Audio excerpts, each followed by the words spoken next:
গোটা দেশে বেজে গেছে ভোটের দামামা। ভোটের ঢাকে কাঠি পড়তে ত্রিপুরার রাজনৈতিক দলগুলো তৎপরতাও বেড়ে গেছে জোর গতিতে। মঙ্গলবার ফটিকরে বিধানসভাধীন ড্যামডুমে এক যোগদান সভার আয়োজন করে বিজেপির ফটিকরে মণ্ডল কমিটি। সভায় ২৮ পরিবারের ৮২ জন ভোটার তিপ্রামথা এবং সিপিআইএম দল ছেড়ে যোগ দিলেন বিজেপি দলে।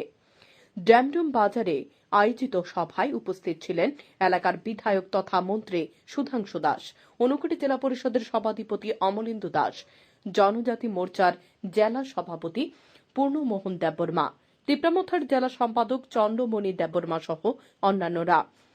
সভায় আলোচনা রাখতে গিয়ে বিরোধী বাম কংগ্রেসকে এক হাত নিলেন মন্ত্রী সুধাংশু দাস।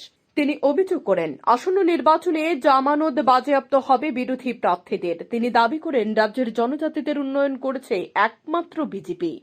ত্রিপুরার মহারাজা বীরবিক্রম কিশোর মাণিক্যকে সম্মান দিয়ে তার নামে ত্রিপুরার বিমানবন্দরের নামকরণ থেকে জনজাতি এলাকার উন্নয়ন সবকিছুই বিজেপির দান বলে এদিন জোর কণ্ঠে সভায় দাবি করেন মন্ত্রী। পূর্ব ত্রিপুরা আসনে বিজেপি প্রার্থী জয় শুধু সময়ের অপেক্ষা বলেও এদিন হুঙ্কার দেন সুধাংশু দাস। সভায় নবাগত ভোটারদের দলীয় পতাকায় স্বাগত জানান মন্ত্রী সহ অন্যান্য অতিথিরা। Bureau report, news daily Bharat. নির্বাচনের শেষে আমার বিশ্বাস আপনারা দেখতে পাবেন যে জনজাতি এলাকার গত 25-30 বছরে যা ডেভেলপমেন্ট হয়নি, আগামী 4 বছর তার চেয়ে বেশি উন্নয়নমূলক কাজ আমাদের জনজাতি এলাকায় আপনারা দেখতে পারবেন। সেটাও শুধুমাত্র সময়ের অপেক্ষা। এটাই হওয়া দরকার। আমি ধন্যবাদ জানাই মহারাজাজিকে এবং ওনার সমস্ত টিম, সমস্ত এমডিসিদেরকে, যারা জনজাতিদের উন্নয়নের স্বার্থ নিয়ে দিনের পর দিন কথা বলেছেন এবং তাদের স্বার্থে এই ঐতিহাসিক সিদ্ধান্ত গ্রহণ করা হয়েছে। তার জন্য আমি সত্যি তাদেরকে ধন্যবাদ জানাই। এটা সত্যি, জনজাতিদের উন্নয়ন যদি কেউ করতে পারে, জনজাতিদের হৃদয়ের ভাবনা যদি কেউ বুঝতে পারে, সেটা হচ্ছে নরেন্দ্র মোদীজি নেতৃত্বাধীন ভারতীয় জনতা পার্টির সরকার। আর কোন সরকার জনজাতিদের কল্যাণ কেউ করতে পারে না। এই প্রথমবার ভারতবর্ষের ইতিহাসে আমরা দেখেছি 2018 সালে ভারতীয় জনতা পার্টির সরকার আসার পরে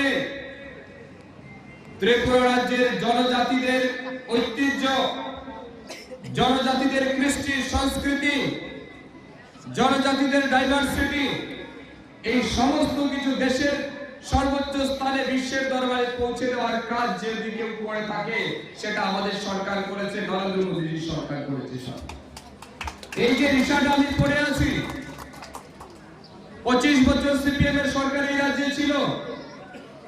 25 বছরে সিপিএম এর কোন মুখ্যমন্ত্রী, কোন মন্ত্রী কোনদিন এই হিসাব করতে দেখেছেন তাদেরকে? বিশ্বের দরবারে, দেশের দরবারে এই রিসাকে কেউ সম্মানিত করেছিল সিপিএম এর আমলে? কেউ করে নাই। এই রিসার সম্মান যদি কেউ বৃদ্ধি করেছে, রিসার মার্কেট ভ্যালু যদি কেউ বাড়িয়েছে, এই রিসার কারিগর যারা, তাদেরকে যদি কেউ সম্মান দেওয়ার কাজ করেছে, সেটা হচ্ছে ভারতীয় জনতা পার্টি নেতৃত্বাধীন সরকার। কারণ এই প্রথমবার ত্রিপুরা রাজ্যে সবচেয়ে বেশি সংখ্যক রিসা বিক্রি হয়।